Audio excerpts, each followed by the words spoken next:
want to do everything possible to apply the rules of fairness and equity, which means if you exceed 20 minutes, I will have to stop you. So the maximum time we have for our presentation is 20 minutes.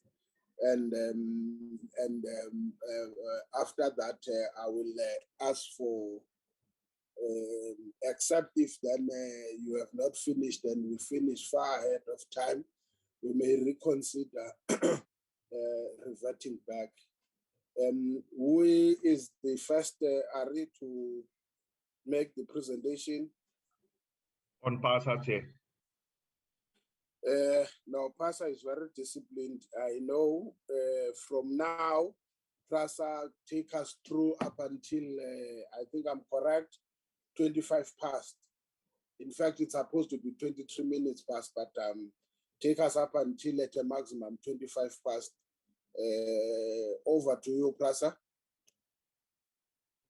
On PASA, Chair. Sorry, don't put me in trouble. Why do I think of PRASA?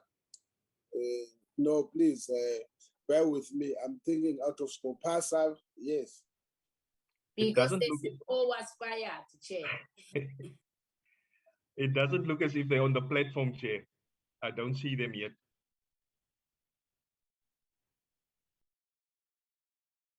Now, that's wrong for a government entity, especially an entity of ours, not to be on time when we are supposed to do this. Is there anyone who is ready from the next ones? BUSA, Chair. Eh? BUSA, Business Unity South Africa, Chair. Are you ready, Business Unity South Africa? Yes, Chair, we are. Good. I know they always say business is always on time. I hope so, Chair. Thank you. Take us to 25 past. Thank you very much. Good morning, Chair, honorable members, ladies and gentlemen. Thank you so much for this opportunity. I hope we'll be much shorter than 20 minutes. We're certainly going to do our best. BUSA has already engaged in a line-by-line analysis on this amendment bill in NEDLAC in 2018. And we have shared these inputs with this subcommittee. And we trust as well that the NEDLAC report coming out of that process has likewise been shared with the committee. So today we're going to focus our presentation rather on some key principles around gas in the economy that we'd like to highlight. Chair, I take it everyone can see my screen. Yes, we can. Great, thank you so much. So, Chair, from a BUSA point of view, energy security, we believe, is second only to the rollout of vaccinations in its importance for the country's efforts to recover and rebuild the economy. To this end, we have argued that energy policy and legislation and the regulations and rules and procedures around electricity generation must be enabling. They must create a framework to ensure that we have the fastest rate of additional capacity coming online at the least cost. This should also, where technically possible and affordable, contribute to the decarbonization of the South African energy mix. This holds true regardless of the technology and should be the primary point of deviation for policymakers.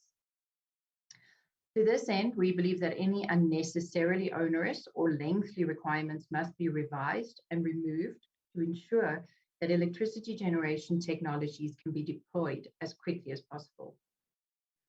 BUSA is not advocating in this stance for the circumvention of any necessary processes to ensure fair and transparent procurement of power, nor rubber stamping or circumvention of any of the very real and necessary authorizations or approvals required, but simply urging government and policymakers to ensure that the processes are simplified and streamlined in recognition of the very real energy crisis being faced by our country.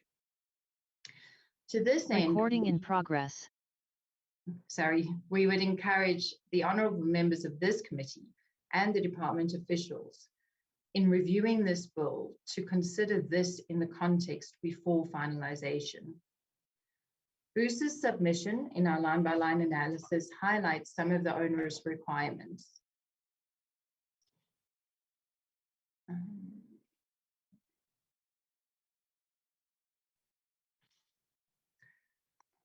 Chair, we believe that natural gas as a transition fuel will be critical in the journey towards South Africa's decarbonisation. Natural gas will initially grow as an enabler to the integration of wind and solar into the power system at scale, but natural gas will then need to be gradually replaced by other technologies which are still nascent in their development to reach net zero emissions, which must be done ultimately by 2025. And this is in line with our nationally determined contribution that we recently submitted and the Paris Agreement goals.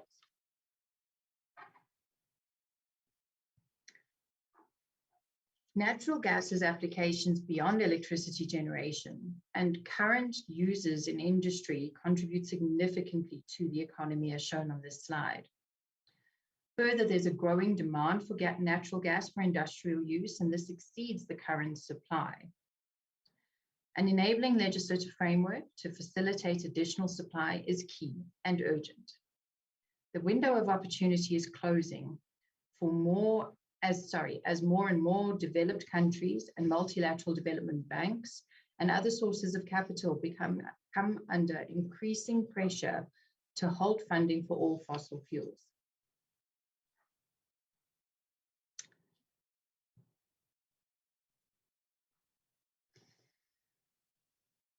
In respect of supply and demand, there is no or limited additional molecule availability since 2016. The Pande and Temane volumes from Mozambique are declining from the 1st of January 2025 at approximately 10 to 15% per annum. The outcome uncertainty of current risk mitigation strategies for natural gas supply for Mozambique puts the certainty of supply for South Africa's gas needs at risk. The supply of methane-rich gas will decline, and this exposes particularly industries in KwaZulu-Natal. There is extreme regulatory complexity for LNG infrastructure development because it involves let's call it a multilateral cooperation between various departments, including the Department of Public Enterprises, Department of Mineral Resources and Energy, Department of Forestry, Fisheries and Environment, the Department of Trade, Industry and Competition, National Treasury, and the Department of Transport, particularly in respect of the Ports Act and the infrastructure that needs to be developed within the ports to enable us to import LNG. The declining energy supply economics for industry in South Africa, with a high power cost, the supply risk from the current electricity supply and declining refinery capacity, put South Africa's economic growth and stability at risk. Chair, part of what BOOSA has been engaging with the department currently, and we do need to explore this further with the Department of Transport and TMPA as well, is an interim solution for these supply and demand dynamics. We're proposing that bridging infrastructure, or a bridging solution rather, be put in place in the ports while government develops the infrastructure as outlined and provided for in the bill. Further engagement, as I said, is needed on this solution, and policy and regulatory misalignment is an enormous challenge that must be overcome to facilitate this. Chair, in conclusion, BOOSA sees, as I said, the role of gas as critical in terms of energy security and supply going forward. This in turn is critical for economic recovery and growth. Beyond gas to power, we believe that there is significant opportunities for gas in terms of industrialization. The LNG bridging should be prioritized as a short-term solution to ensure that we get continuous supply for the energy demand.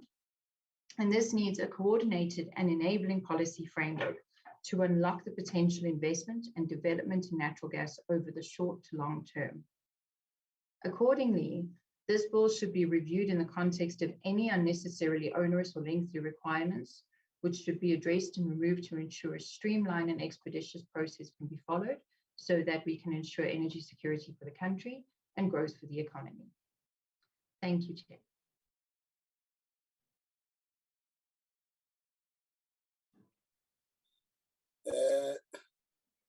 That was typical business-like. I now understand when people say we mean business. What do they mean? What is the meaning? Thank you very much, Bosa. Sorry for my squiggles from PRASA to PASA when it's supposed to be Onshore Petroleum Association of South Africa, which is on PASA. You see, the problem with South African abbreviations is exactly that. Is on PASA on board? We are. Mr. Fritz? That is correct. Go ahead, sir. 20 minutes of your time. Thanks so much.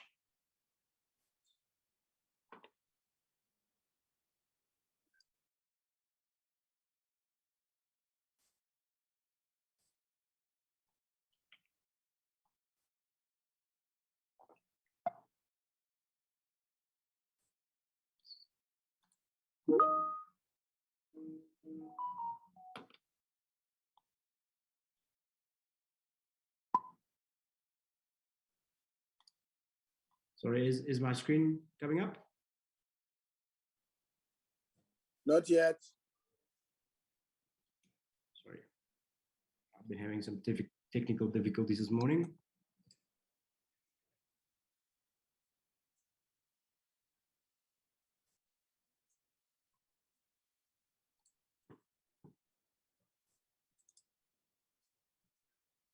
Yes. Is the presentation showing? Absolutely. So thank you, Chair. Just before we start, I do want to make apologies on behalf of the chairperson of OMPASA, who is unfortunately not be able to present today, but who will be presenting on our side is Mr. Francois Joubert, who is on the line and is ready to present. Good morning, ladies and gentlemen of the Portfolio Committee and other colleagues on the call. Thank you for this opportunity. I think it is a great initiative to allow proper, transparent participation, and we hope that this will certainly lead to a very fruitful discussion. So, ladies and gentlemen, just to recap on PASA, it's a formal association and was established as far back as 2012. It represents upstream participants in the oil and gas industry. All members must have either valid permits, exploration rights, and/or production rights. These are issued by the Petroleum Agency of South Africa under the Department of Mineral Resources. And currently, on PASA consists of approximately 8 right holders. Next. Our members consist of various international and local industry leaders. And next one, Will. If you can go back, let me just properly introduce our members to the Portfolio Committee: Badimo Gas, Bundu Oil and Gas Exploration, Challenger Energy, Inert Gas Industries, Moonstone Investments, Sunbird Energy, Tetra 4, Ringeta Nzami Resources, Twala Mnyamande, and those are our current members. Currently, next one, the onshore permit and right holders consist of 9 TCP holders, 44 exploration right holders, and 1 production right holder. And under application, we've got 11 TCPs and 15 exploration rights. Thank you, Will. As you will see, most of the members' activities occurs in the central, northern, western, and central Karoo Basin, and it consists of shale gas, tight gas, CBM gas, as well as biogenic gas. Thank you. To lead into our present or submission, we want to give you a very quick overview and say the South African oil and gas industry is still very much a developing industry and requires both local and foreign capital investment for its success. As is the case with most mining projects, development oil and gas projects are very capital intensive, without seeing any return on investments for some time after the investment has commenced. And this makes investment obviously very risky. And we need certainty, specifically from a regulatory framework perspective. In participating in these consultations, M-PASA hopes to contribute to the creation of a stable and attractive regulatory framework to attract investment into South Africa over a very long period of time. And M-PASA has already submitted detailed written submissions on the gas amendment bill, and will only as part of this presentation discuss the most pertinent representations. It's important to also note that M-PASA has not only commented on the gas bill, but also in detail on the upstream resources development bill. That's also before Parliament. Thank you, Will. Most of our comments applies to maybe a streamlining or tweaking of the definitions as currently proposed in the bill. Thank you. Next one. But apart from the definitions and our concerns around certain of the definitions, we also want to discuss other aspects such as the terms of the licenses, non-transferability of licenses, revocation of license, and the regulations of tariff and maximum prices. Also need to discuss. If we look at the definition of gas as a starting point, currently the amendment bill says all hydrocarbon gases, including natural gas, artificial gas, hydrogen-rich gas, methane-rich gas, synthetic gas, coal bed methane gas, liquefied natural gas, compressed natural gas, regasified liquefied natural gas, regasified liquefied petroleum gas, or any combination thereof. Now, currently, the Gas Act focuses on the regulation of piped hydrocarbon gases. The amendment bill, on the other hand, seeks to regulate all hydrocarbon gases, whether they are transported via pipeline or not, as the proposed definition of gas under the amendment bill no longer refers to gases transported by pipeline. It's a very wide definition. The proposed definition, in our view, may create uncertainty, as it does not distinguish between gas produced and regulated under the MPRDA. In order to prevent any potential confusion, this definition should be amended to explicitly exclude gas that is regulated under the MPRDA. Another overarching, and you can stay there, Will, thank you. Another overarching concern is double regulation. Our members through the MPRDA are regulated for their activities, their exploration and production activities and TCP activities under the MPRDA. And it seems if though the legislators, in terms of, on the NERSA side, the energy regulator also wants to double regulate upstream activities under the Gas Act as opposed to the MPRDA. And our on-PASA submission is that there should be one system which regulates upstream exploration and production, and not two systems. So next one, thank you, Will. The second one, which is also problematic, is the definition of distribution. The definition of distribution under the Gas Act currently is defined as the distribution of bulk gas supplies and the transportation thereof by pipelines with a general operating pressure of and. The amendment bill proposes expanding this definition of distribution so that it is no longer just limited to the distribution of bulk gas supplies and the distribution and transportation thereof by pipelines. Again, the definition proposed by the amendment bill would accordingly apply to any distribution or transportation of gas with a general operating pressure of more than 2 bar gauge and less than 15 bar gauge by any means. Again, from our side, the proposed definition may create uncertainty as it does not distinguish between gas produced and regulated under the MPRDA. Again, this uncertainty, who is the actual regulator of upstream activities. In order to prevent any potential confusion, we require a little bit of tweaking there. Same applies to transmission. Definition of transmission. The amendment will proposes expanding the definition of transmission, that it is no longer limited to the bulk transportation of gas by pipeline, but rather applies to the transport of gas by pipeline other than in an upstream pipeline, which is our emphasis. We need to tweak that as well. Next one.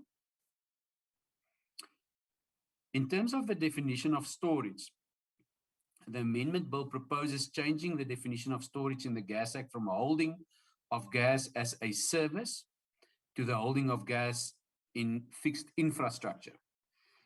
We require clarification as to what will constitute fixed infrastructure, as it is not currently defined. This is particularly important given that compressed natural gas is typically transported from the point of compression to the supply point via mobile storage units, which are not fixed. Fixed infrastructure should either be clearly defined to include mobile storage units, which are not fixed, or replaced with more appropriate terminology. Furthermore, we propose a definition that will not create uncertainty between the regulation under the MPRDA and the Gas Act. So that needs to be tweaked. Thank you. Next one. Current definition of trading. The current definition of trading under the Gas Act is the purchase and sale of gas as a commodity by any person and any services associated therewith, excluding the construction and operation of transmission, storage, and distribution systems. The proposed definition of trading under the bill, however, is that the sale of gas to a reticulator to an end consumer and by a transmission company or a distribution company, and any activity incidental thereto, including the construction and operation of trading infrastructure, and specifically states that the construction and operating of liquefaction, regasification, transmission, storage, and distribution facilities is excluded from this definition. So the definition of trading proposed by the amendment bill applies to transmission or distribution companies that sell gas and not to any person who purchases and sells gas, as per the current definition in the Gas Act. Next one.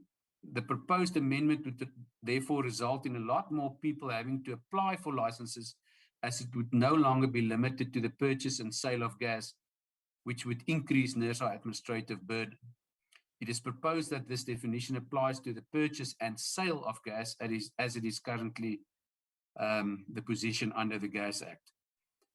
And again, trying to align, giving certainty to the industry, what is regulated under the MPRDA, what is regulated under the Gas Act. Thank you. Next. Given definition of eligible customer, given its potential economic impact, it is on PASA's view that the qualifying threshold should only be determined or amended through a prescribed consultative process, which of course has not happened as yet. It is proposed that the word determined is replaced with as prescribed. Thank you.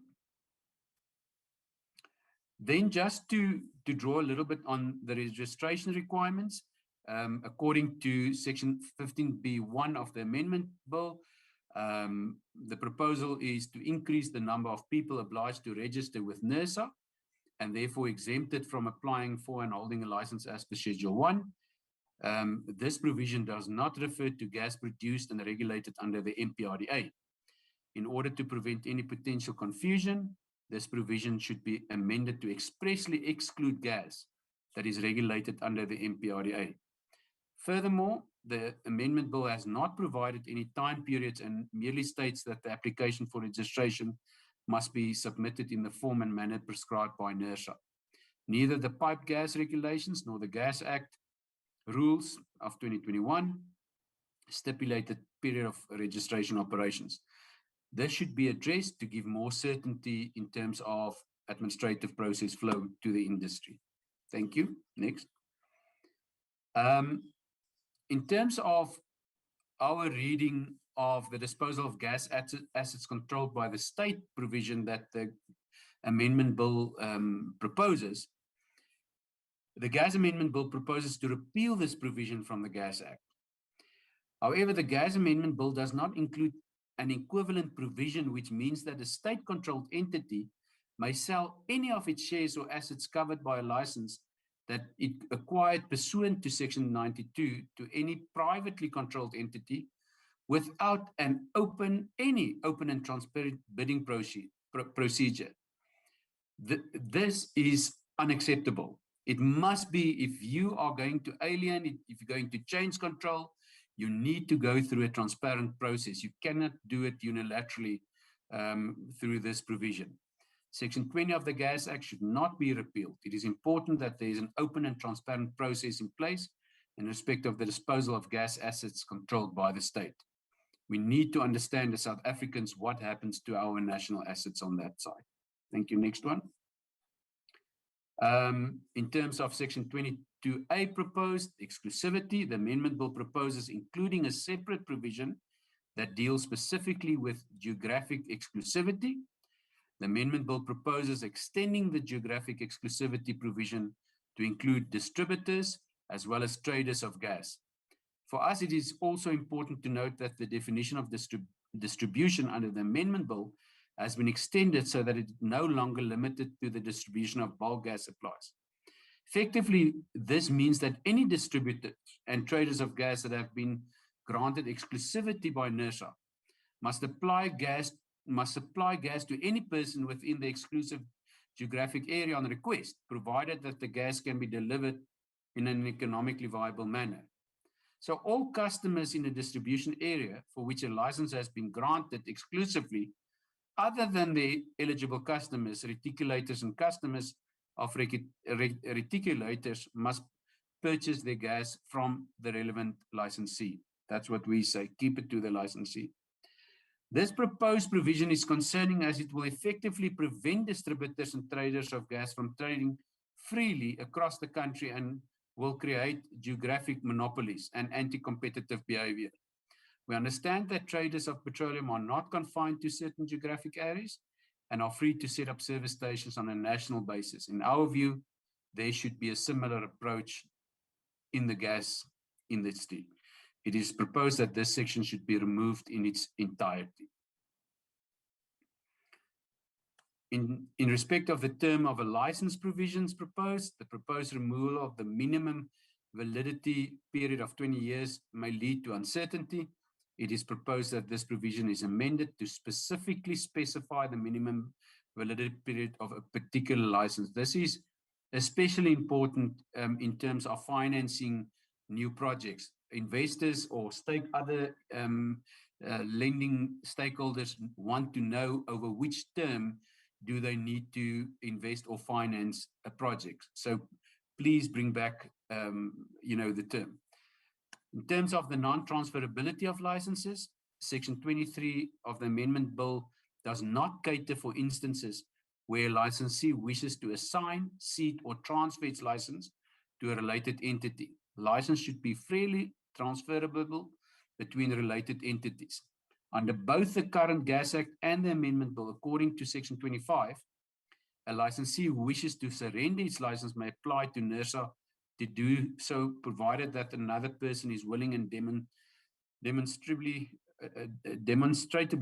able to assume the rights and obligations of the licensee. A new license is then issued to such person. A licensee should be able to assign, cede, or transfer its license to a related entity without the related entity having to apply for a new license. It is proposed that this provision is amended to deal with instances where a licensee wishes to assign, cede, or transfer its license to a related entity. Currently, it is silent on that. Next one. Revocation of a license. The current position under the Gas Act is that a license may only be suspended or revoked on application to the High Court by NERSA. The proposed amendment, however, seeks to empower NERSA to revoke a license without having to apply to the High Court. Given the serious impact of revoking licensees' license, in our view, it is preferable to involve an independent third party in the process, such as the High Court. It is proposed that the current position under the Gas Act be retained, such that NERSA may only revoke a license on application to the High Court. Last, regulation of tariffs and maximum prices. The current position under Section 4H of the Gas Act is that NERSA must monitor and approve, and if necessary, regulate transmission and storage tariffs. This amendment proposes to empower NERSA to regulate all tariffs and maximum prices. Given the complex and varying nature of gas projects, we are concerned that NERSA will not have the capacity to differentiate how different projects and entities will operate. The proposed provision also restricts the ability of entities to trade freely at competitive prices. This is likely to discourage investment, especially if one thinks in the application process, you need to demonstrate that it is an equitable dispensation, that it's not anti-competitive. So all are there. So there's no need for unilateral power to just invoke maximum prices when we want to. It is proposed that the current position under the Gas Act is retained, such that NERSA may monitor and approve tariffs and only regulate where necessary and in consultation with the licensee. Ladies and gentlemen of the Portfolio Committee, thank you so much for your time. And we certainly hope that ONPASA's representations and suggestions will assist you in creating a long-term, sustainable, stable regulatory framework for oil and gas projects in South Africa. And thank you for all your effort that you're putting in to get this done correctly. We thank you.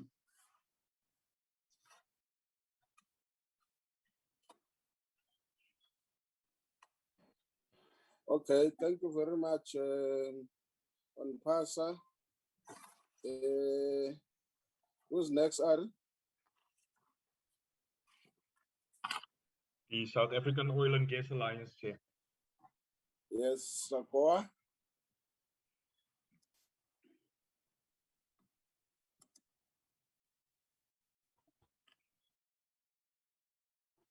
Good morning, honorable members, ladies and gentlemen.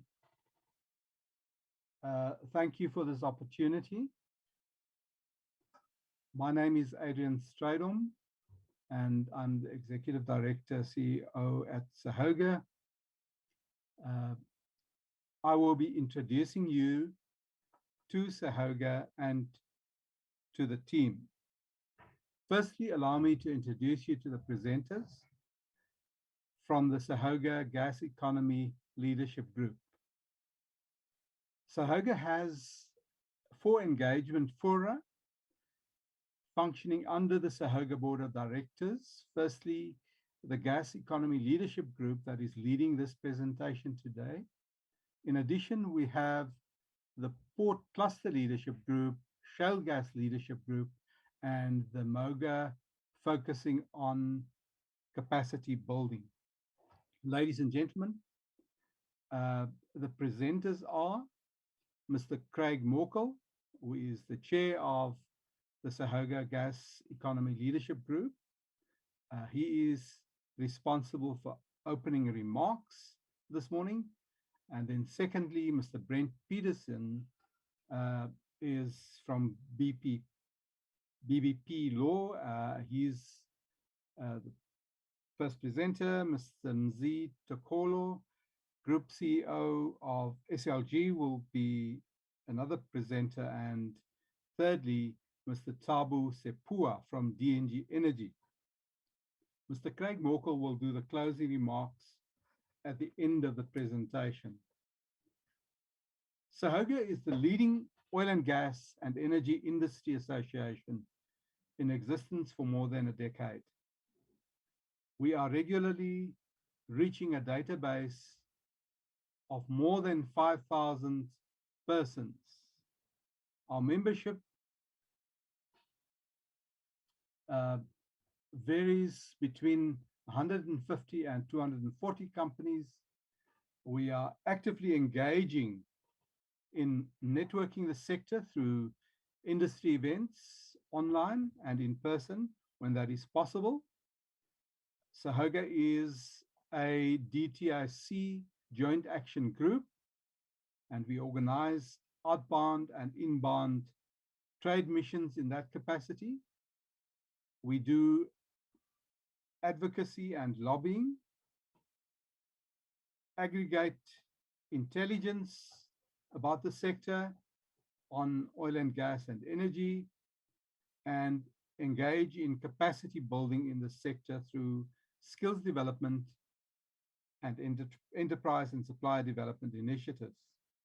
So, ladies and gentlemen, without any further ado, I will hand over to the chair of the Gas Economy Leadership Group, Mr. Craig Morkel. Thank you, Mr. Morkel.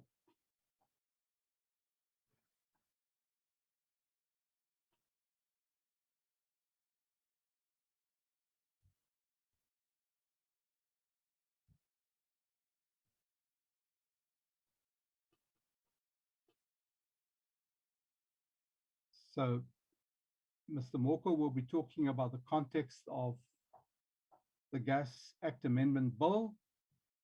Mr. Morkel, are you able to speak?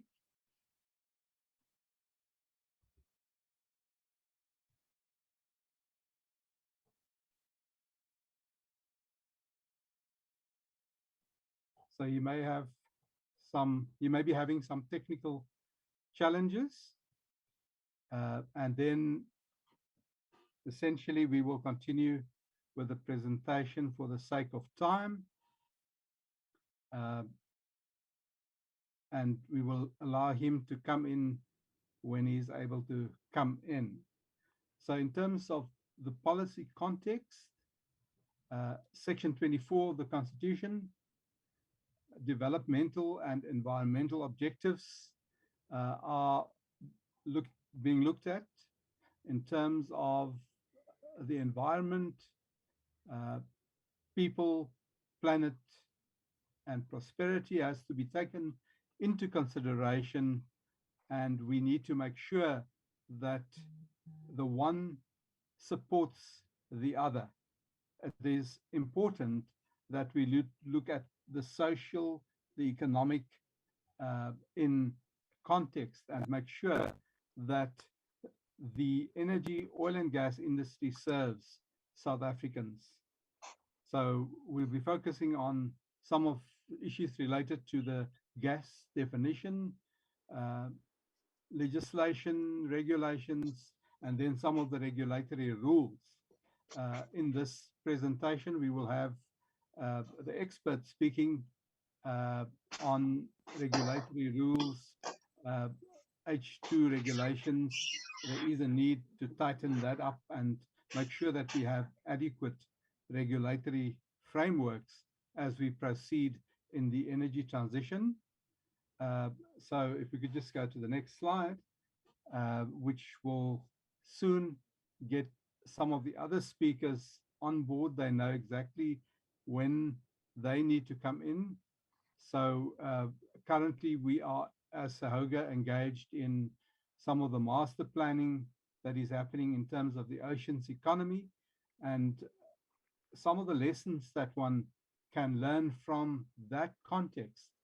It is important to look at how we cascade those lessons into the space of the gas economy.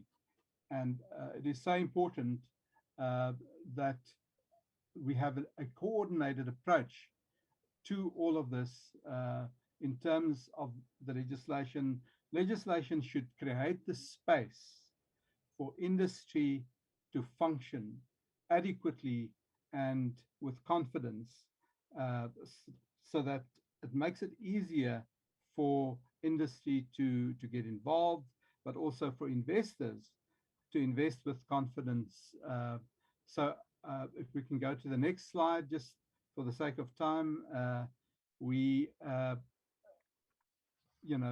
to look at the procurement context, and I think the next speaker will be coming up to deal with some of the next slides. But in terms of the procurement context, it is important that we look at what the risks are, threats and opportunities. Investors want to see value add, and it's important that there is value add. So in terms of the IPB office's role, the gas to power program is an important part of what is happening. The ports that we have, it's important that gets exposure. At the end of the day, we would like to see employment creation. We would like to see our country being developed economically and get out of this get past the COVID barriers. So can we go to the next slide, please? So at this point, the next speaker will come in.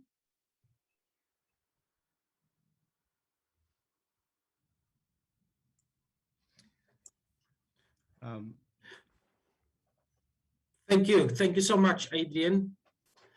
Good morning, Chair and members of the Portfolio Committee. My name is Brent Peterson. I am the first presenter and an attorney at BBP Law.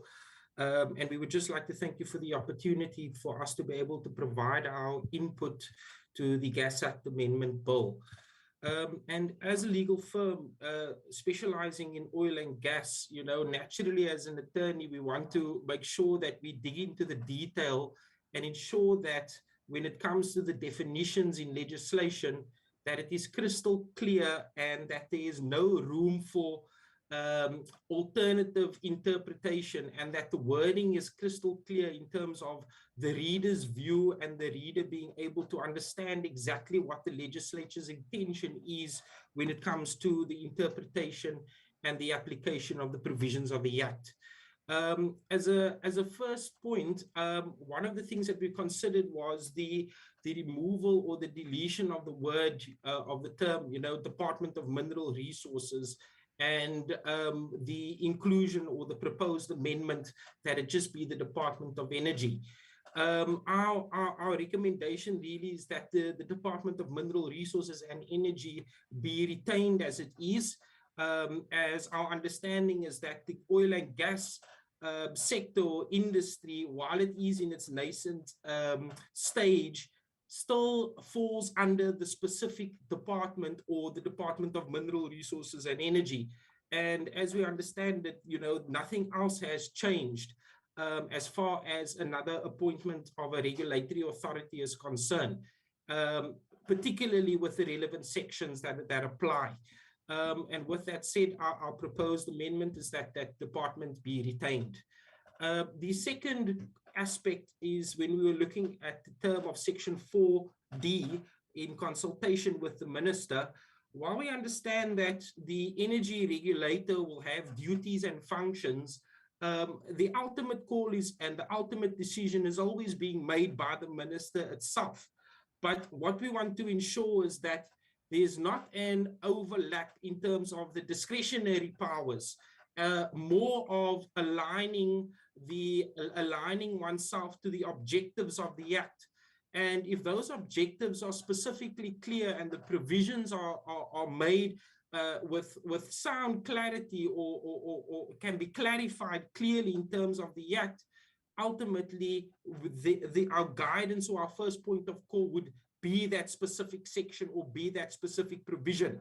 So our recommendation is that as far as any requirements to have to be in consultation with the minister, where there may be additional discretionary powers, that be dealt with on a case-by-case basis, but ultimately the first point of call would be what the objectives and the provisions are that set out in the Act.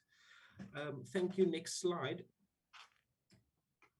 As far as section 16C is concerned, we understand that the provisions set out in section 16 specifically identifies the requirements of who is applying for the license, it's giving specific details of who the licensee is.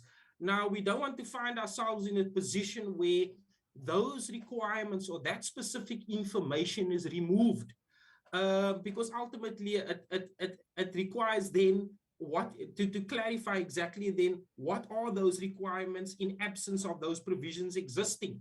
So in short, our recommendation is that the proposed deletion of subsection 2 in terms of section 16 subsection C be retained. Thank you, Elaine. Could you please move on to the next slide? It would be section 22, capital A, subsection 2.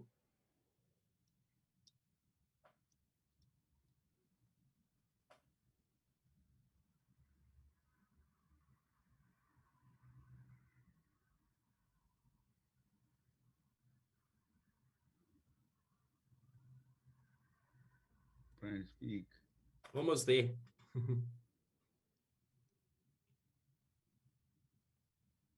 There we go.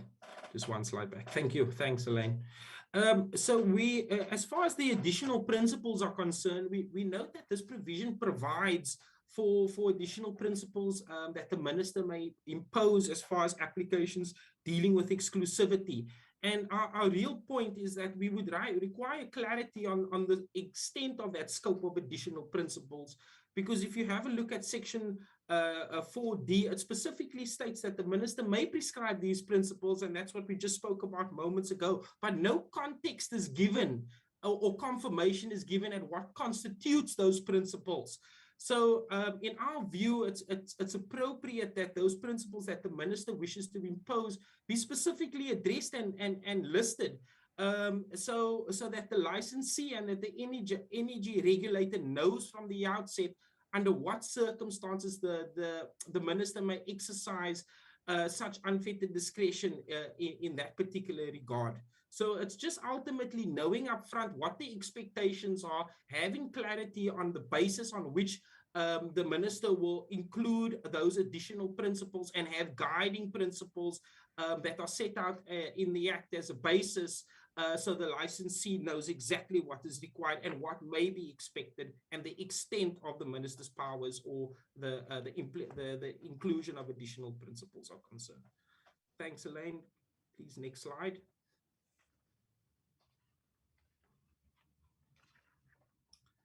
As far as section 22B, capital B 1 and 2 is concerned as a continuation, so while we have clarified or identified that the minister may is prescribed to include additional principles, and the point that it has to be identified up front, what we are trying to ensure that for purposes of moving forward with the energy regulator, that the provision set out in section 22B subsection 2 confirm the manner on how the energy regulator must also determine the tariff and the price and the methodology up front. Given that the energy regulator has already determined the scope, it's only appropriate in our view that the minister's discretion to impose additional principles are also clarified on that particular basis. So as a fundamental basis, it basically covers the fundamental basis in terms of what the minister would be able to do in the context of the objectives of the Act. And that is basically the main point, to ensure that the objectives of the Act are met, that we are not sitting in a situation where processes are being delayed, We know that there is a significant growth within this nascent industry. And for us to be able to move forward, or for industry and stakeholders to be able to move forward, that they have ultimate clarity. And that ultimate clarity also translates to an investor's appetite to be able to pursue these types of opportunities that exist in a rich resource country like South Africa. So, and the first point at which they consider these things is based on what the legislation says. So with that being said, I'd just like to thank you for your time, Chair, and that concludes my role as the first presenter. Thank you very much.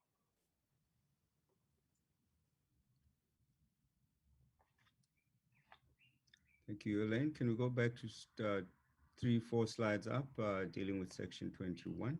Thank you so much.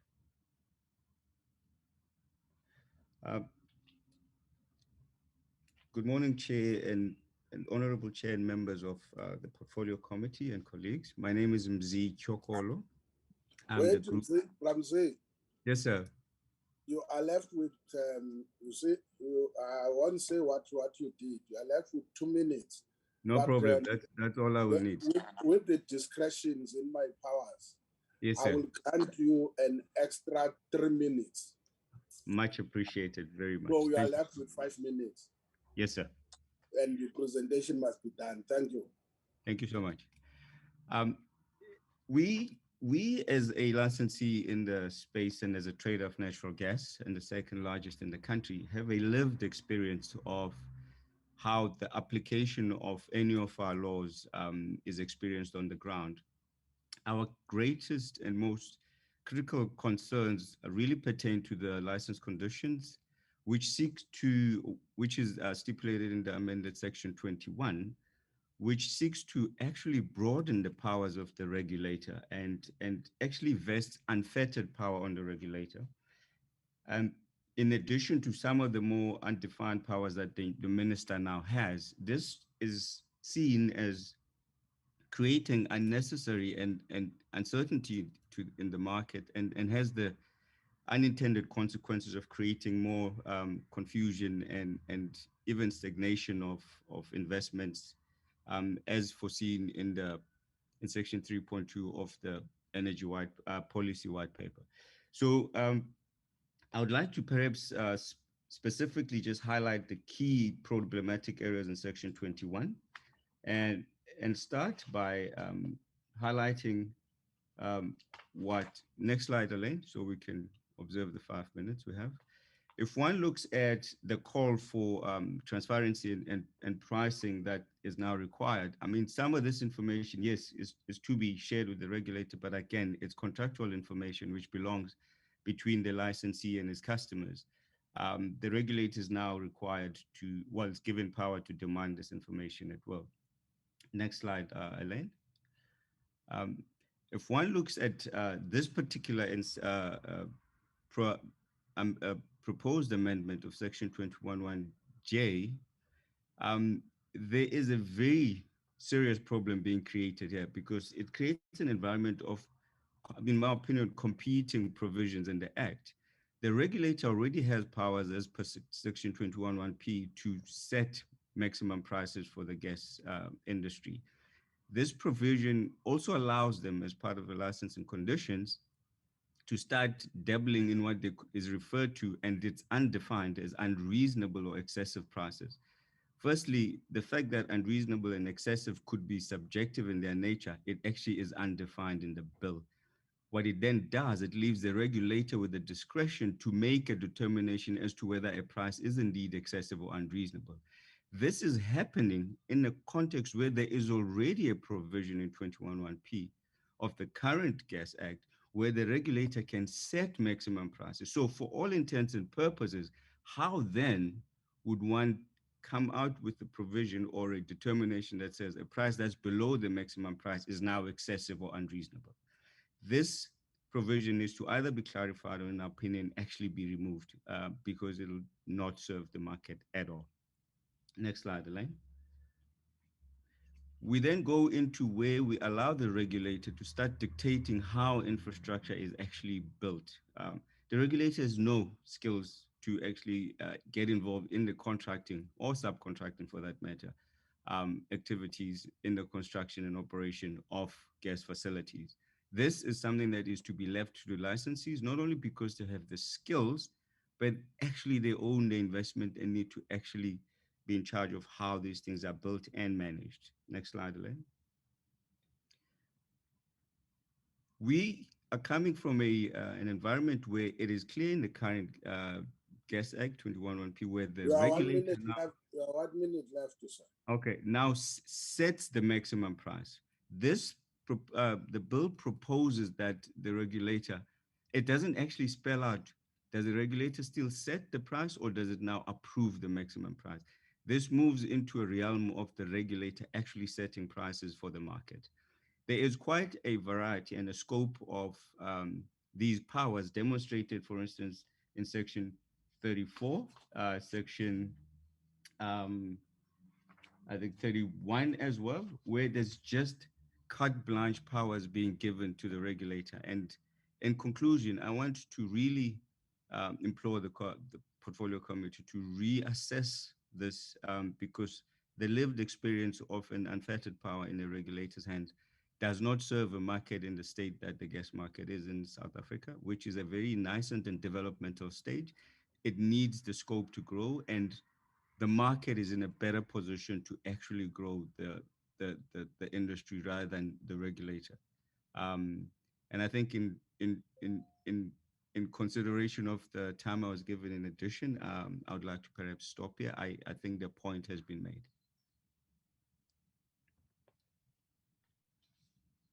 Thank you, Chair. Can we ask for another minute, Honorable Chair? We have a very brief bit of input from Mr. Thabo Sepuma from DNG Energy still. 1 minute exactly. Thank you so much. Thank you, Mr. Sepuma. If you could just very quickly go up to that section, the last section, Alain. Thank you, Mr. Sepuma.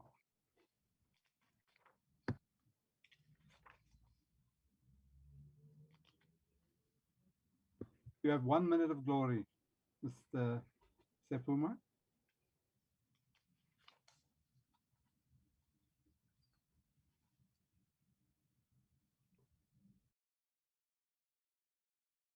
So it seems like Mr. Sepuma is not able to join or isn't.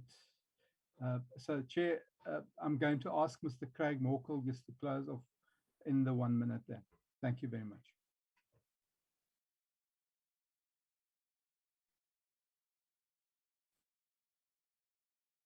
Thank you, Adrian. Thank you, Chair.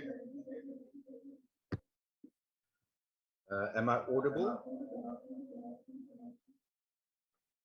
You are audible. Thank you. Elaine, could you go to the context slides, please?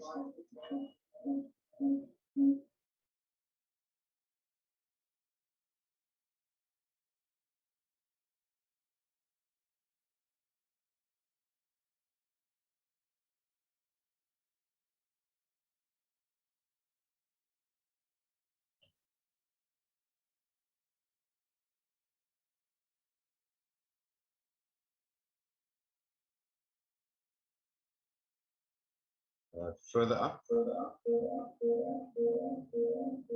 Okay, one down. Thank you. Honorable Chairperson, members, and other participants, thank you very much. Just very quick comments on the context of the Gas Act Amendment Bill. It's divided into 3 contexts, namely the policy context, the planning context, and the procurement context. I want to focus on the fact that this amendment bill is replacing the amendment bill that was published in 2013. Participants commented on that, stakeholders commented on that, but it vanished.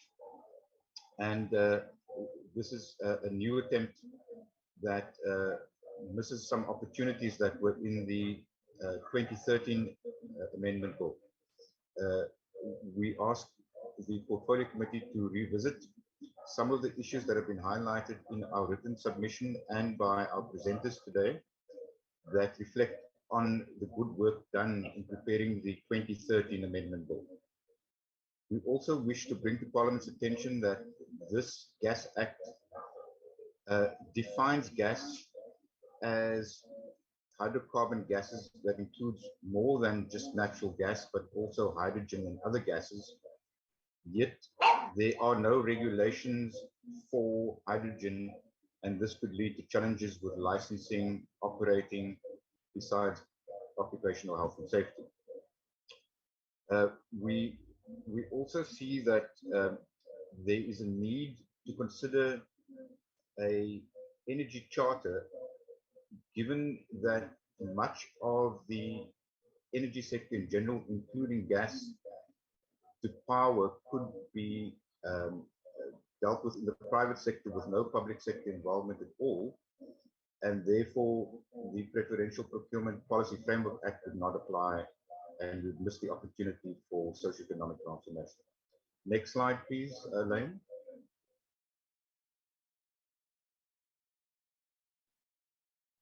In terms of planning, we have a host of master plans from the NDP through to the IRP, the Just Energy Transition.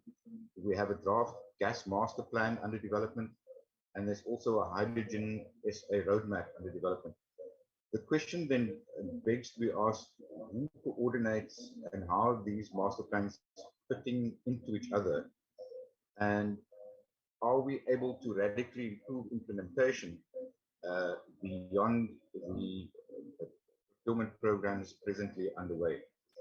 If one looks at the IPP procurement program, one would note that despite preferred bidders being awarded, many of them could have been successful in their bids had there been spare grid capacity. This reflects on master planning that has gone awry. We also need to consider how LNG imports compete with indigenous gas and whether the infrastructure that will be made available would be complementary to realize indigenous gas for the purposes of our socioeconomic development. Also, contracts. Mr. Bokal, I will have to stop. Yes, sir. Honestly, it's the longest 1 minute extension that I've ever met. My apologies. If we get time, we will try and also reconsider to invite you. I don't want to set a wrong precedent when others ask, why do you give others close to 30 minutes and you give us 20 minutes? So please bear with us. If we still have got time, we will still come back and allow you to finish your point. No problem. Thank you, Chair. Okay, thank you. Is the Sasol in?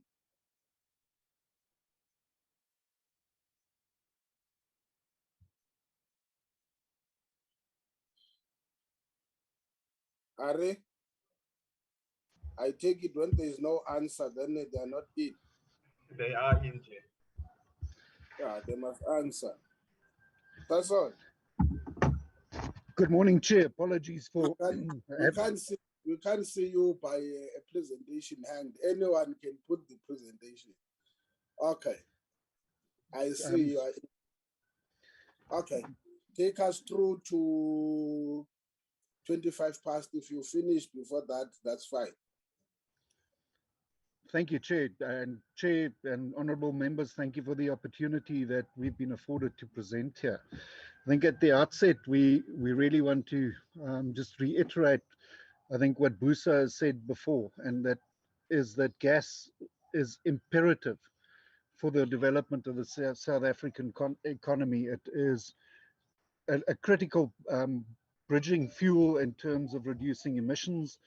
It is certainly something that is absolutely required to achieve a just transition and eventually get to 2050. To the 2050 net zero targets that are widely supported, but more than that, in the immediate short term, there is a very large industrial base in KZN and Mpumalanga, Gauteng, the Free State and, you know, a small portion in the Northwest Province that are currently reliant on gas. And, you know, against that background, this is a critically important piece of legislation that must enable and sort of accelerate the ability of participants in the industry to bring additional gas sources into the country. As I think we must just reiterate, Busa pointed out that the current natural gas sources that supply South Africa from northern Mozambique will start depleting and need to be replaced to keep the industry going. After that broad sort of introductory piece, I think what we will do now, Chair, is I'll deal with a definition of reticulation, which is quite concerning and maybe an oversight in the Act. And then I'll hand over to my colleague, Mr. J.P. Mankies, who will talk to along more technical lines on the implication of some of the definitions and sections in the Act. I think if we look at the definition of reticulation, the regulation seems to now reserve reticulation as a service provided by municipalities. Whether this is intentional or not, we don't know. Municipalities currently, to our knowledge, have no skills or ability to provide this kind of service, and that reservation would have the perverse effect of actually undoing the current entities that are reticulating and have developed reticulation skill and capabilities. Our recommendation in terms of reticulation would be that the definition be amended, that the regulation of reticulation is a municipal competency, but the provision of that service is open to suitable entities that can meet the requirements to be reticulators of gas. And with that, I'll just hand over to Mr. Mankies.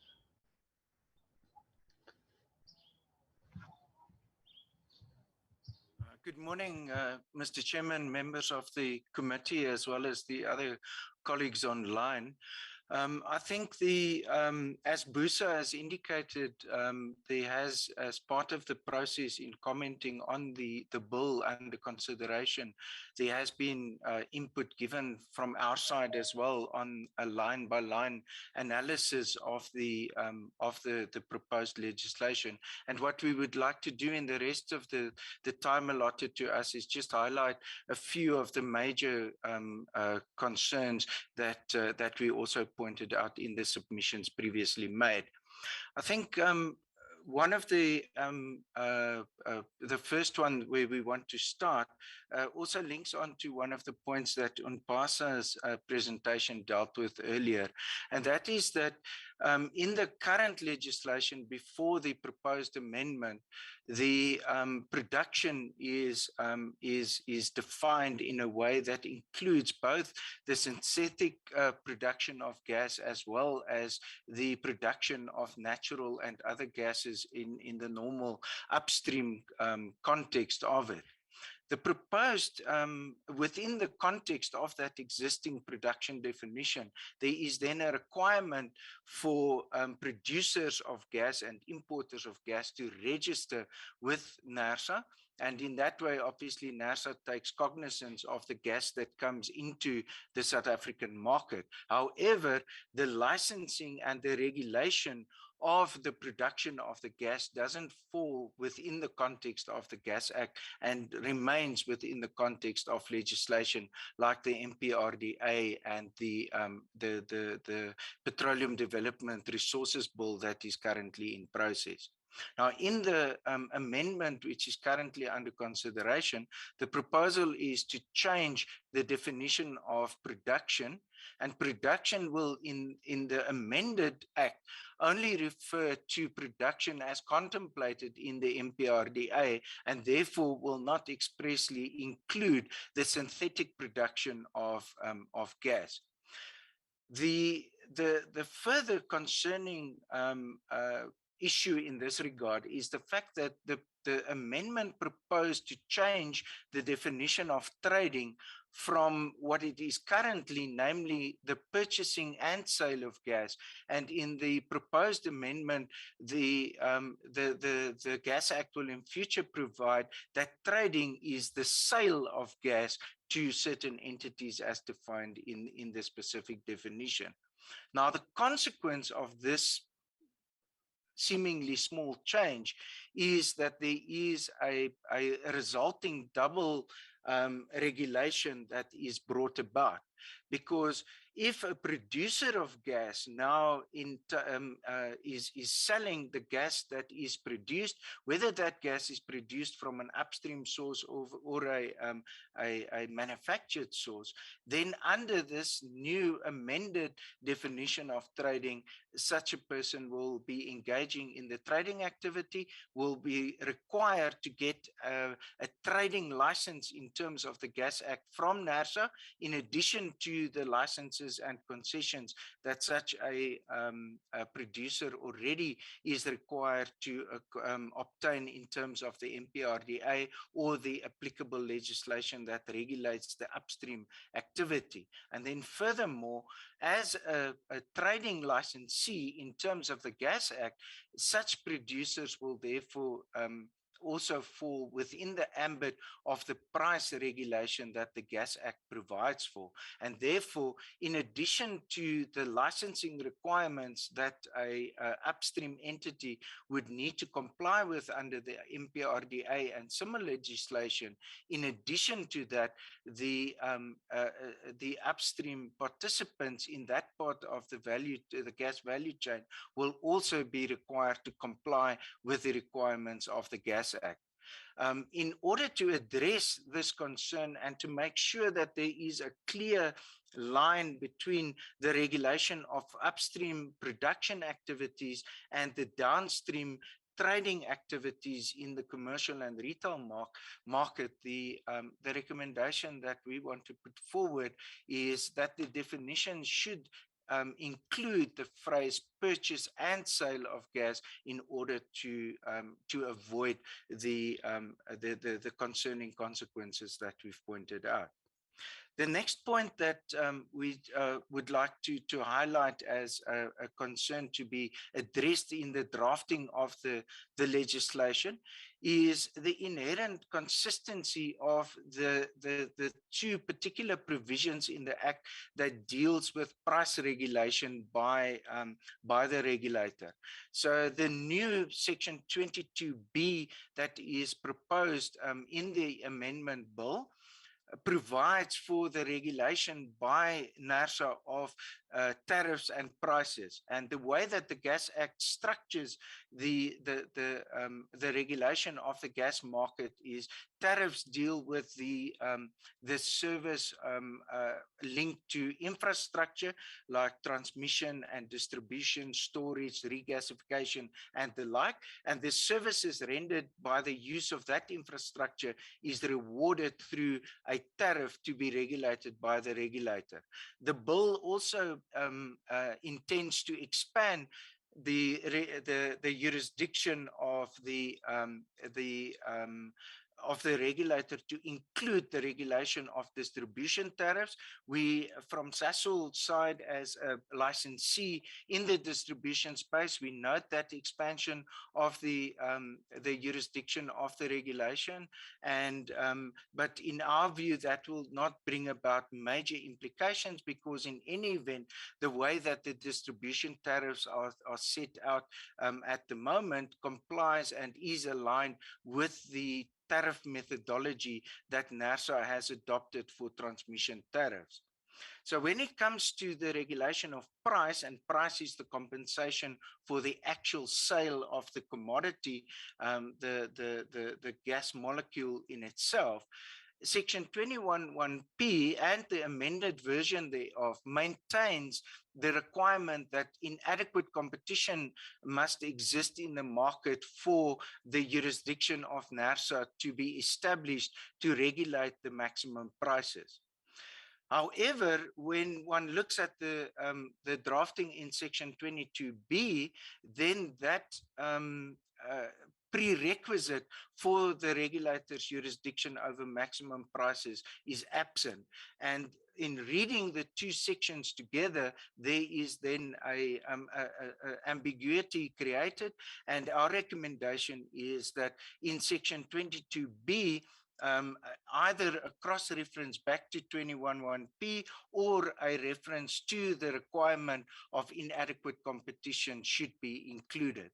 The last point with regards to Section 22(b) that we would like to highlight is the fact that this section currently obliges NERSA to regulate tariffs and prices.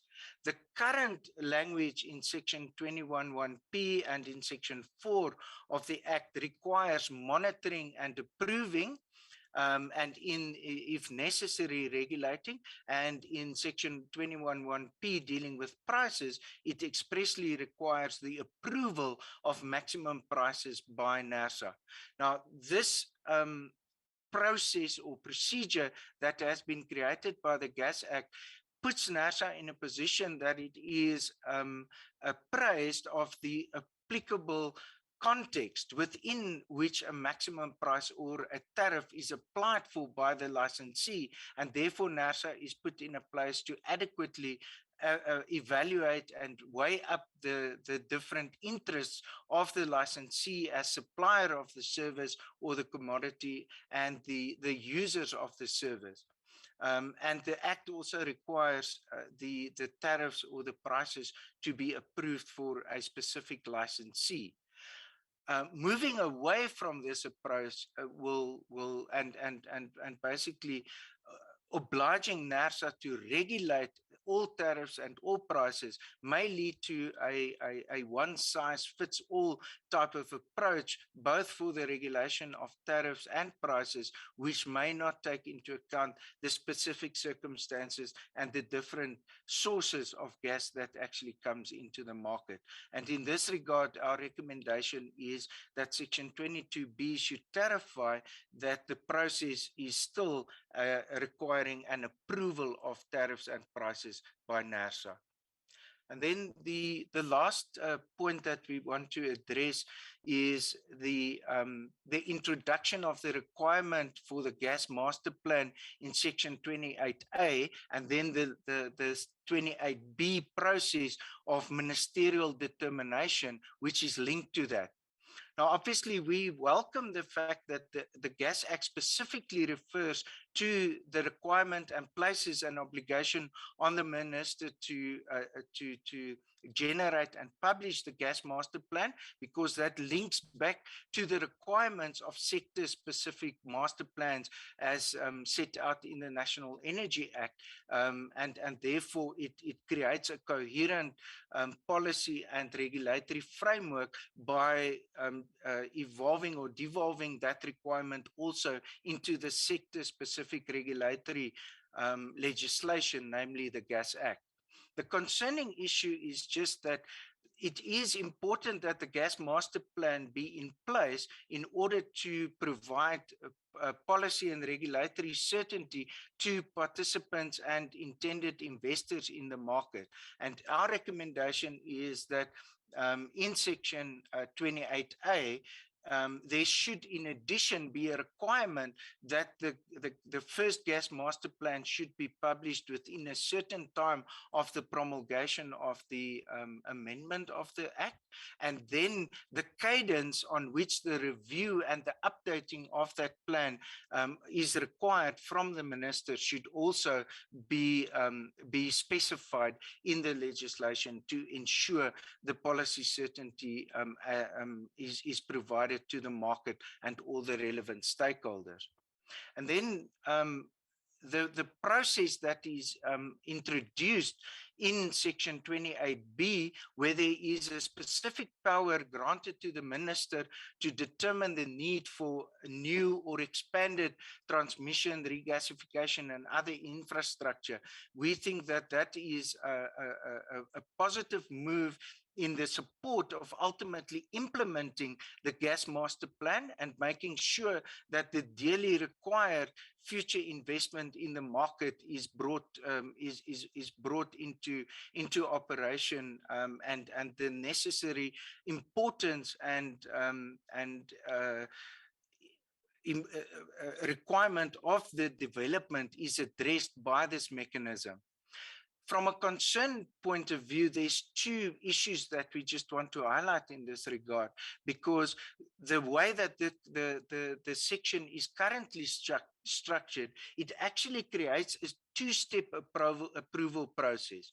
So for a major project or additional infrastructure, you first need the ministerial determination, but then secondly, you still also have to go through the process of getting the appropriate licenses and the appropriate approvals from the energy regulator. Now, that obviously appears to have an adverse effect on the timelines for new projects, and further, it also creates some doubt about the interrelationship between the powers and the jurisdiction of the minister in comparison to the jurisdiction and the power of the regulator, which in terms of Section 9 of the NERSA Act is required to act independently.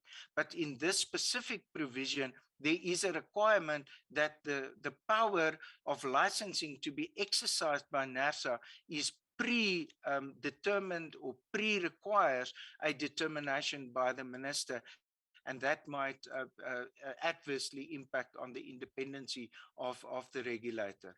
So in order to avoid the concern that we highlighted, the recommendations that we have put forward for consideration by the portfolio committee and the legislature is that the guidance and the approval to be provided by the minister should maybe be challenged or channeled through the provisions of regulation and the power to make regulation that is provided for in Section 34, and that the interrelationship between the jurisdiction and the power of the minister and the regulator be carefully considered once the final version of this amendment bill is considered. And that is the highlights of the specific concerns that we've put forward in the comments that we've made on the bill, and we thank you for the opportunity to highlight it in this forum as well. Thank you, Mr. Chairman.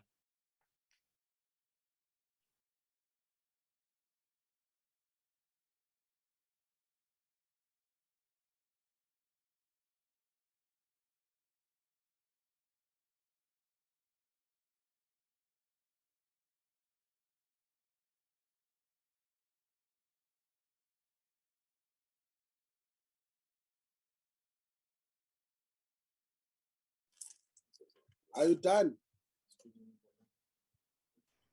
Thank you. Yes, Chair, that concludes our presentation. Oh, okay. Thank you very much. Maybe I was still waiting for the full stop.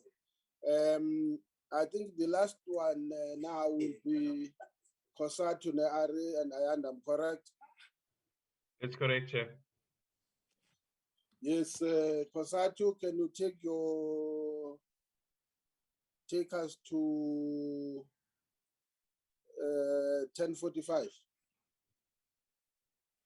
Good morning, Comrade Chair. Good morning, colleagues and comrades on the committee. It is our pleasure to do a presentation here today. And yes, we'll certainly take less than the allocated 20 minutes. But can I ask that the office kindly flights the presentation, as we had made arrangements for them to do that. Thank you, Chair. Chair, a lot of the other points that have been made are areas that we largely in agreement with, especially those that relates to the importance and centrality of energy supply, the challenges we have around energy in the country, and then the knock-on effect of rising energy prices across the economy and its resultant impact on workers and poor communities generally. But also, as has been reported, the need for a clear industrial strategy that premises the centrality of gas in our society and ensures that it brings together the various initiatives that has been put in place. But I'd like to start by way of introduction, Chair, to welcome the tabling of the Gas Amendment Bill at Parliament. We believe that this is progressive bill. It is long overdue because between 2013 and 2018, we've done a line-by-line engagement on the provisions of the bill in NEDLAC, and we stand by that and trust that you've received those reports. We support the bill as it's based on the following key principles that is provided for in the bill. And if we go to the next slide, we'd like to touch on that very briefly. The first one is on the key economic and energy growth sectors. Gas, Chair, is a key potential growth sector. It has the potential to create badly needed jobs, attract significant domestic and international investment, and contribute towards the development of infrastructure, in line clearly with what the Presidential Economic Reconstruction Program is, and our desire to support that in any way that we can. It has been identified as needing to play a critical role in South Africa's energy mix for this foreseeable future under the 2019 IRP. And this new integrated energy plan has been adopted by all of us. And if we can move to the next slide, please. This bill seeks to unlock growth and investment in the sector and to foster competition. It will help to avoid the unhealthy preponderance of de facto monopolies that we see across the economy.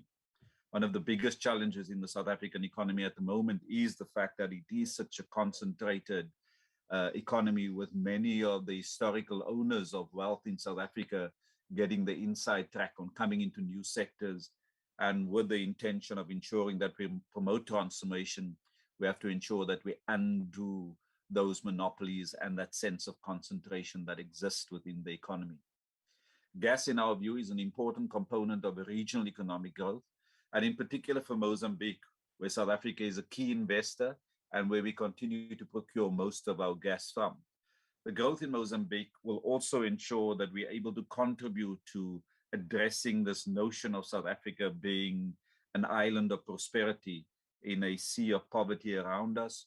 We've got to make sure that we develop the economies of our neighbors, that they're able to absorb employment, and that as part of the Continental Growth Agreement, that the measures and the new industries that emerge are integrated and linked across the economy of the continent. Can we move on to the next one, please?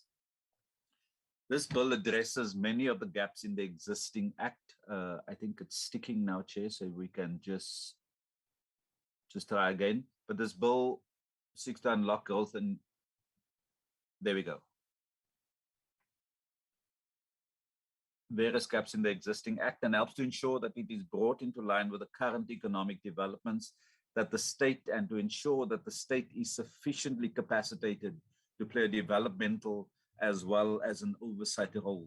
The regulations are absolutely essential so that all of the players know exactly what the rules of the game is, but we also have to ensure that we respond to the developmental role that this as a key energy source in South Africa, this economy can play out. The next point relates to broad-based Black economic empowerment. The bill in its present form updates the act to ensure that there's full compliance with government's BEE legislative requirement.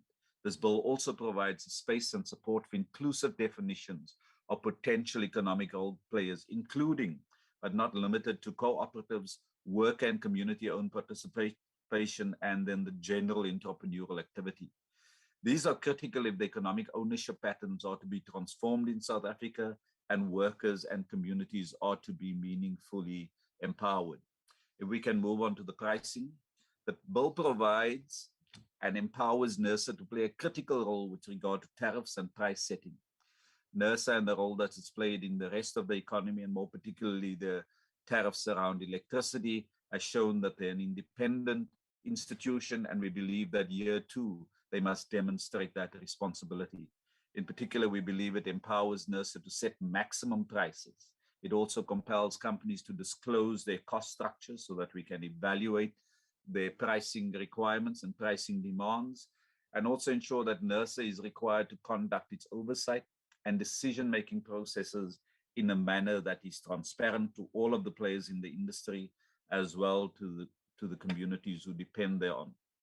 The next pricing slide talks about the need to appreciate that these are critical to protect the interest of consumers, workers, and the public at large. It is also in the interest of ensuring economic growth and to prevent monopolies from imposing stifling tariffs that will suffocate the economy. We've dealt with that point in a bit of detail earlier, but it is essential that new sources of energy playing more prominent roles in the South African economy, that the pricing thereof is absolutely carefully regulated so that it has a developmental impact on the South African society. The Integrated Gas Development Plan. We believe that the bill requires the minister to develop and adopt an integrated gas development plan. This will help to ensure that indeed this integrated gas development plan is brought to fruition and that the government gives serious thought to growing the sector and providing the necessary support for this. If he does not, then the minister should be held legally accountable, and the bill does allow for that. We think it's absolutely important, Chair, that along the lines of drafting master plans and co-creating what industry should be looking like, here also in the bill is an opportunity to ensure that that unfolds in line with what is certainly central to the economic recovery plan. Under compliance measures, we believe that the bill compels the government to hold industry accountable. It provides the state with sufficient measures to ensure that industry complies with its various obligations that arises from this bill and elsewhere, and that it also deals with health and safety obligations placed on it by the law. The compliance measures is the next slide, and this deals specifically with stiff penalties to ensure that breaches of compliance are dealt with effectively, and if those fines are not sufficient to deal with any breaches, then there is provision for the revoking of operating licenses. We believe that these will go a long way to ensure the industry complies with its legal obligations, but it will also help to protect the health and safety of workers and communities, as well as the environment. If I can now move to our concluding comments, Chair, and we'd like to thank the committee for the opportunity to present here. We want to assure the committee that COSATU supports and urges the speedy passage of the Gas Amendment Bill. It will provide an additional boost in support of the growth of a key sector of the economy and is a central component of the energy mix in South Africa. We further believe that it will significantly empower the state to play a key developmental and transformational role as provided for in the Constitution. We think, Chair, that it's long overdue to get this bill processed through Parliament. Its provision should now take effect, and that will help us to both evaluate how the objectives that we've set ourselves has been met and what additional considerations need to be given in the future. But we believe the time is now for action, because if anything, the unemployment levels, the slowness of our economic recovery calls upon all of us to ensure that we respond more effectively to getting the provisions in place that is going to have a positive and boosting effect on the economy. Can I thank you, Comrade Chair, for the opportunity, and thank the committee for its attention. Thank you very much. Thank you, COSATU, for that presentation, and absolutely spot on, far below time. Thank you very much, but I'm sure, as I said, the points were well made. Can I just allow me, COSATU took even less than a minute. Can I go back to Saoga? I'm giving you exactly 4 minutes, because the 5th minute is the one I will be utilizing to take the way forward. I'm in the extra 5 minutes that COSATU has left. I'm giving you 4 minutes, 1 minute. So please come back at 40 minutes, 10:40. In fact, they were supposed to finish at 10:45. Come back at 10:40. I'm giving you to summarize and conclude your input.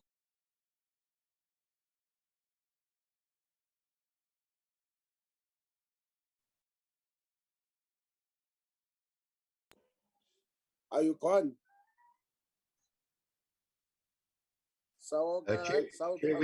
Chair, we are here. Yes. Can you Adrian, conclude your 4 minutes? shall we start immediately, Chair? I thought you were starting already. Okay, we will need the slide back up from Elaine. But Chair, in the meantime, on context, we covered policy, we covered some planning aspects, and we highlighted that the IPP procurement programs are an example of bad master planning where gas, in particular gas to power, would need spare grid capacity. We also highlighted that there is competition between LNG and imports and indigenous gas, especially around the contracting. Contracting for LNG is generally a long-term contract of about 20 years, and this may lock out indigenous gas, which by all indications could go into production within the next 3 to 5 years at commercial scale. The opportunity exists for procurement documents to then define whether one can in fact switch from LNG to indigenous gas or be locked into a take-or-pay arrangement, as we've seen in the risk mitigation program. Then we also need to ask ourselves the question whether natural gas infrastructure such as pipelines and ports will lock out local hydrogen production that also may need to use those ports for export of green hydrogen and related products. Next slide, please. Chair, this slide talks of the context of procurement. We know that the overriding public finance principle is value for money, and that it covers affordability, and not only affordability and least cost, but also risk, which includes threats and opportunities besides the socioeconomic benefits that must accrue. There are 7 economic development elements that are listed there. I'm not going to go through them, but these are the basic unpacking of what economic development and socioeconomic benefits in particular would mean in the procurement context. That will need to be defined in procurement programs for gas, even licensing, operating licenses, and associated conditions. We need to ask ourselves whether the DMRE and the IPP office will procure the 3,000 megawatts of gas to power next year in a manner that applies lessons learned from, for example, the LNG imports, hold the risk of both commodity price and exchange rate fluctuations, and the impact ultimately on end users, in particular, to achieve universal service and access. Will the contracts then make provision to mitigate those risks is the key question. Would preference be given to foreign interests, or will economic development requirements be watered down to the level of insignificance, where, for example, in previous procurement programs, 90% of the weight is on price and only 10% on economic development. Then also, although there were requirements for local content, exemptions were granted almost willy-nilly by the DTIC, despite this being requirements from the DMRE and IPP office. We also need to make sure that bidders are required to name their South African and BE partners during the qualification and evaluation stages of procurement processes, or else we will face the challenge of having foreigners dictating who their partners will be, whereas we can have South Africans, and in particular Black project developers, develop their projects and invite and hold a pageant for foreign investors to come in once South Africans have had the opportunity to develop their projects. We also need to avoid the lessons learned from the risk mitigation program. We've seen that program in court from various quarters, and the lessons could be applied. Chair, in closing, we'd like to thank you very much for the opportunity and remind you that this is our oral submission only, that in the deliberations, we urge members to consider our written submission, which is far more substantive, and we remain available for any clarifications during those deliberations. Thank you very much, Chair.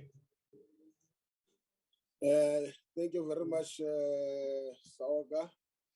I'm sure we take note of all the presentations that have been made, and hopefully they will, as you have suggested, shape the thinking of members and will assist them to even have a broader and much more informed deliberations when that opportunity presents itself. Having said that, I'm sure I'm the most future person all of you have ever met. I tried my level best to be as good as possible. Honorable members, are there any questions, not in terms of positional? I always say this thing, questions that as members would want, let's say, from what I would have said, you just need to get clarity on the meaning of what I would have said, so that when there are deliberation, there's no distortion of what I know. The fact that I've got a different view does not necessarily mean I seek. That's why I'm saying it's only a clarity that do you mean this or do you mean that? Are there any questions to that effect? Not positional clarity on anything positional. Okay, in the absence of that, to all the participants and those that have made, based on their written submission, their oral submission, we thank you very much for your submission. As you know, we have not yet, from a committee point of view, engaged on what is the attitude of each members of the committee with regards to the proposed amendments by the department. At this stage, we are dealing with what the department has proposed, and therefore we can or we may arrive at a point where we may reject some of the proposals. We may reject some of the proposals, or we may reject all the amendment. We may accept all the amendments. We may add any things that might be silent on the proposal. So it is that exercise. At the end of the day, we think that it gives, in fact, dare say that it even capacitates some of us in terms of a better knowledge of what we'll be dealing with. Having said so, I thank you very much. We can now, if time allows us, to deal with the basics of the committee with regards to, we have a scheduled, we have not finished the public consultations. I prefer to use the word public consultations than public hearings, but I know it's commonly known as public hearings, but I prefer public consultations. We have not finished. We will be starting early next year, hopefully as approved, starting early next year with the Eastern Cape. And then from the Eastern Cape, we will then touch on, what is this? We'll touch on Western Cape.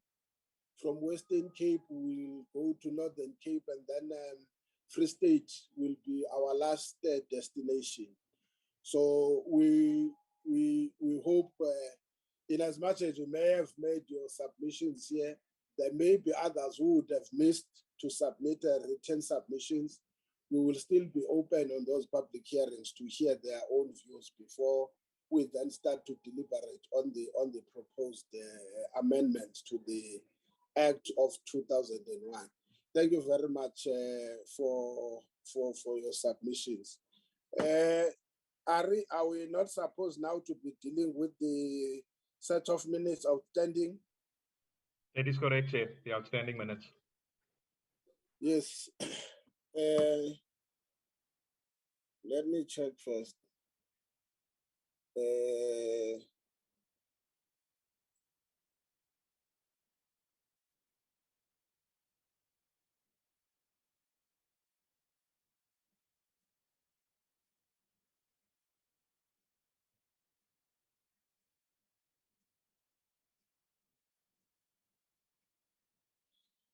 Okay. The minutes of the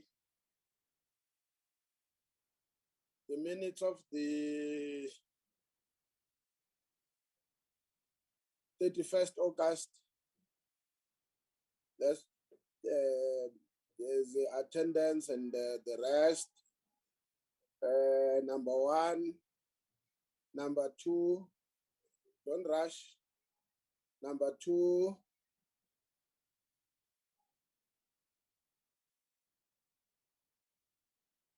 number three, wait, don't rush.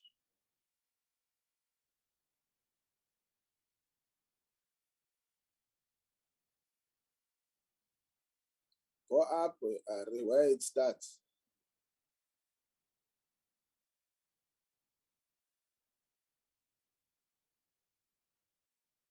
Okay. Bullet one, bullet two,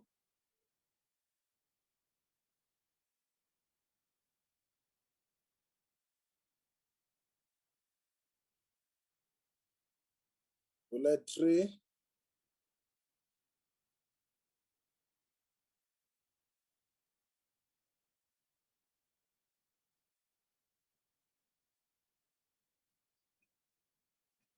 bullet four,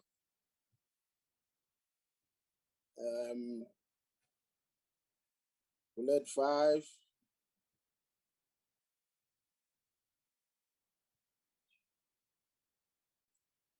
six, the one that starts with NERSA, I don't know, but I need the one that starts with Petro SA.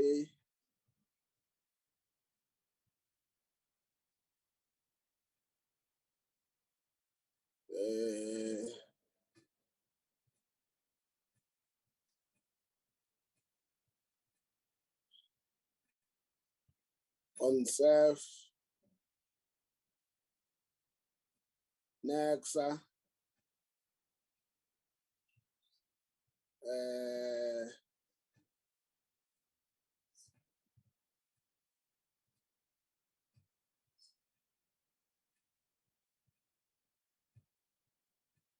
okay, SFF,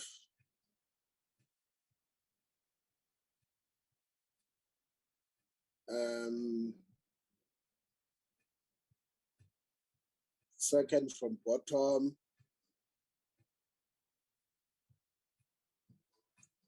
the last one, number four, any move of the minutes?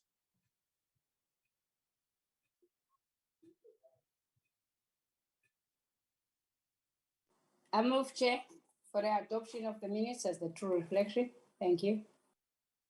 Any seconder?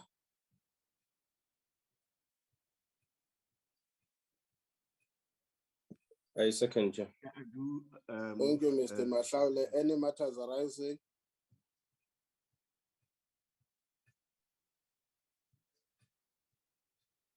Can we say, honorable members, all these matters remain outstanding matters that if you note, for an example, that the last bullet says the department made a commitment.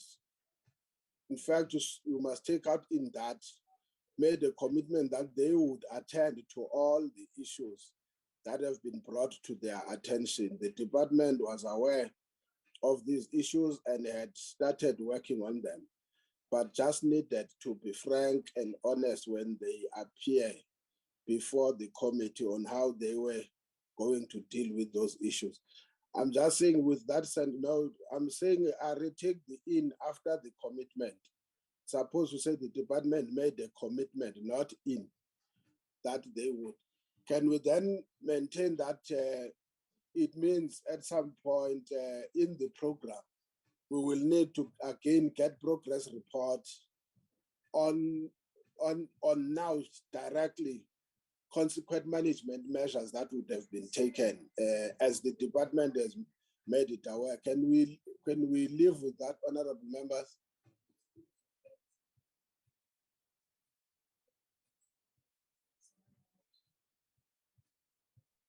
Indeed, Chair. Supported, Chair. Thank you. Next set of minutes.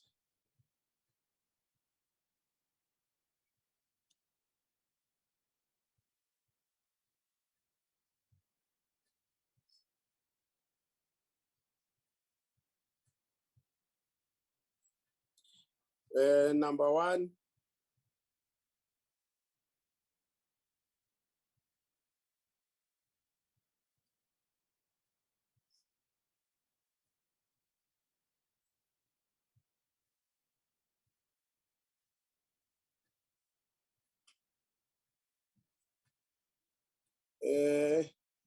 Yes, number two.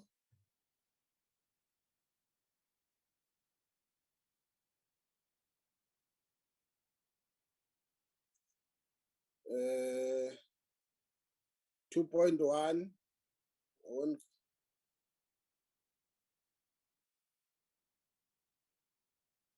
Go down, Ari.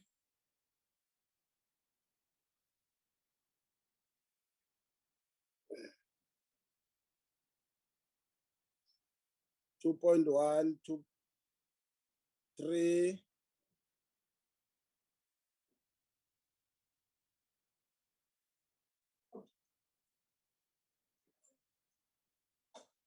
Let's go to 3, Ari.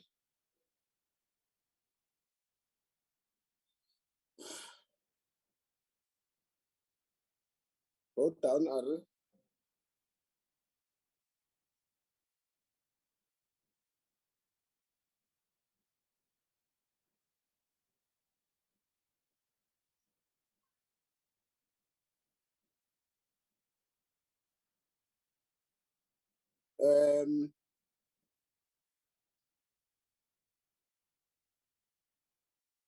Can you go up a bit?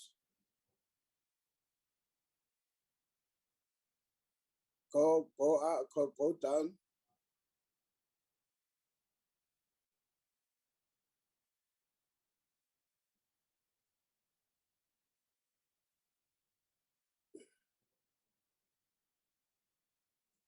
Oh, okay.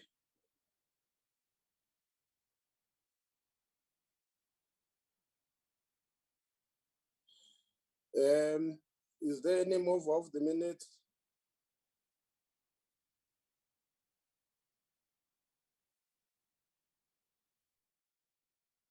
Yeah, I Chair, move for the adoption, Chair. Is that Honorable Volmarans who's moved for the adoption? Indeed, Chair. I heard the voice, was it Honorable Langa? No, it was Mahlauli, Chair. Oh, Mahlauli, a seconding. Yes. Okay. Being the case as it may, are there any matters arising?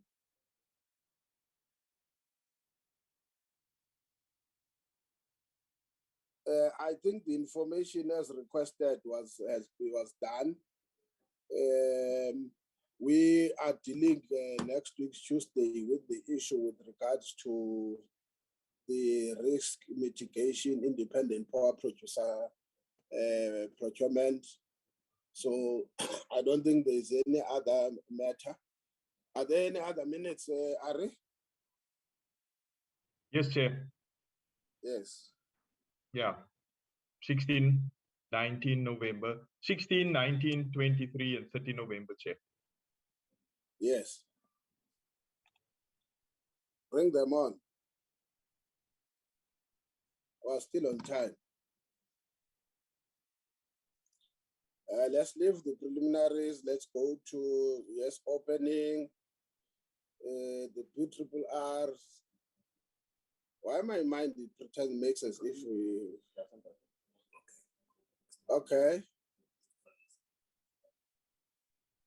Okay, let's go.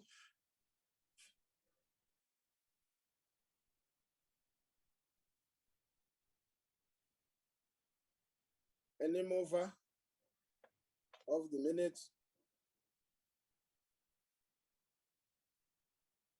I move, Chair. Honorable Volmarans, and the seconder.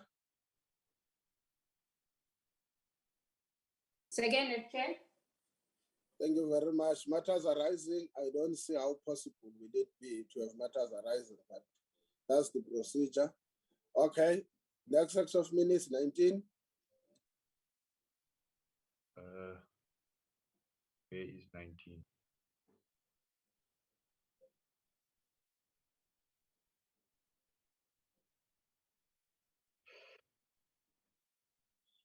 Sorry, Chair, I just open it. You quickly. lost them, Harry? Yeah, no, I'm just looking for it now, Chair. What is it, 19? Let me check for you.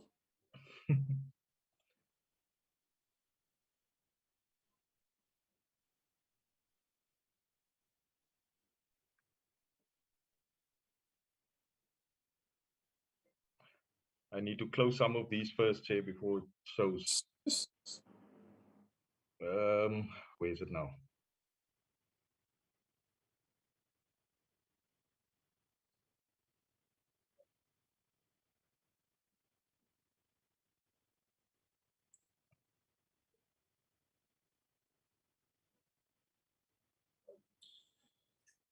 Do you have the ones on the, is it 21?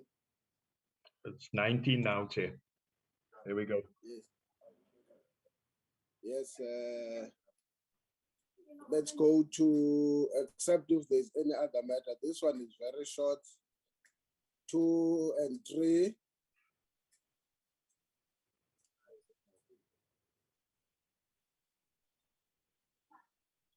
Any mover? Yes, Chair. I move for the adoption of these minutes. Thank you, Bablanga. Any seconder? Seconded, Chair. Thank you, Mr. Mashaule. The last one, Ari. Second last one, Chair. I thought you were the last one.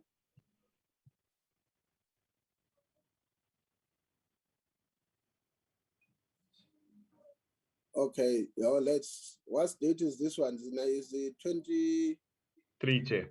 23? Yeah.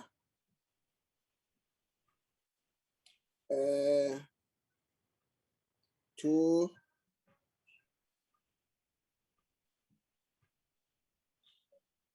3,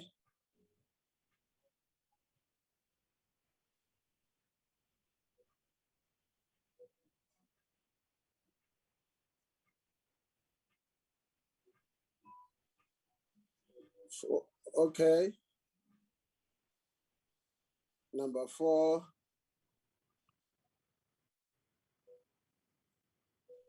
Number 5. Closed. Any mover? Chair, I move for the adoption of the minutes, Chair. Thank you, Honorable Volmarans. Any seconder? Second, Chair. Thank you, Mama Lenga. Any matters arising? Can you go up, Ari?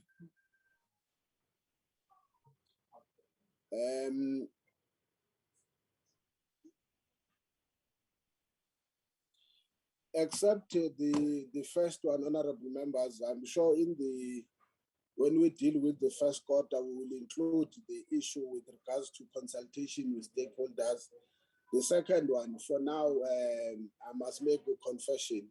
We have not yet sought that legal request from Parliamentary Service, but we will surely do it by the next by next week. We will have done the request for clarity. And let's go to the last one then, Ari, or last week, Tuesday. Last Tuesday. Tuesday's one, Chair.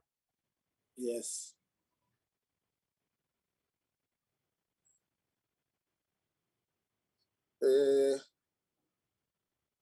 You take us straight to 2.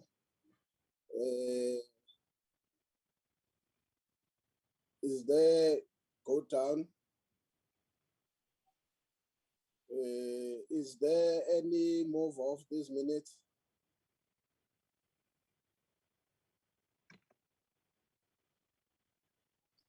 I move, Chair. Thank you. Any seconder? I left for second, Chair. Thank you very much for your honorable volmarance. Any matters arising, they can be. In the absence of matters arising, honorable members, we will meet again next week, Tuesday, and we will provide the way forward with regards to other activities. Can all members who will be undertaking the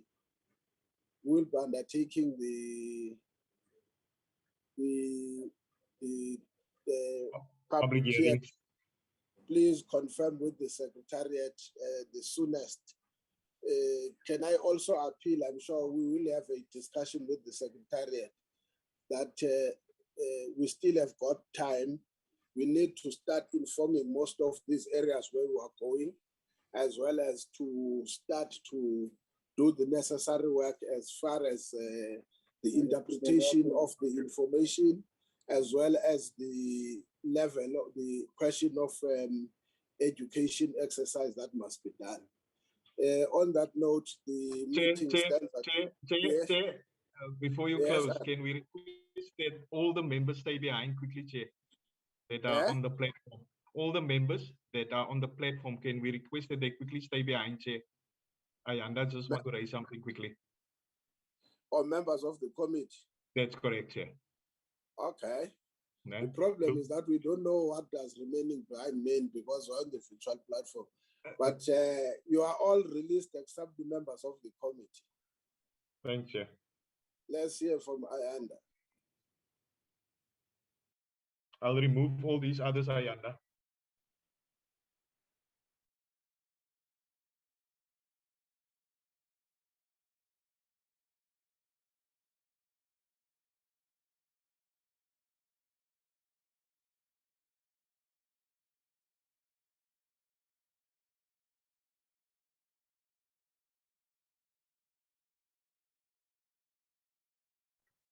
Ari.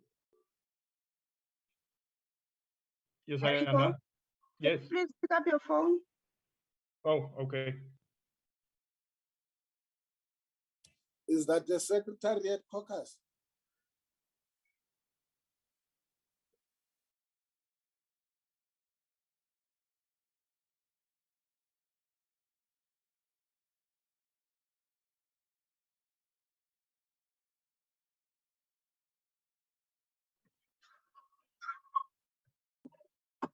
Can I continue, Ari, or are you still taking out the members?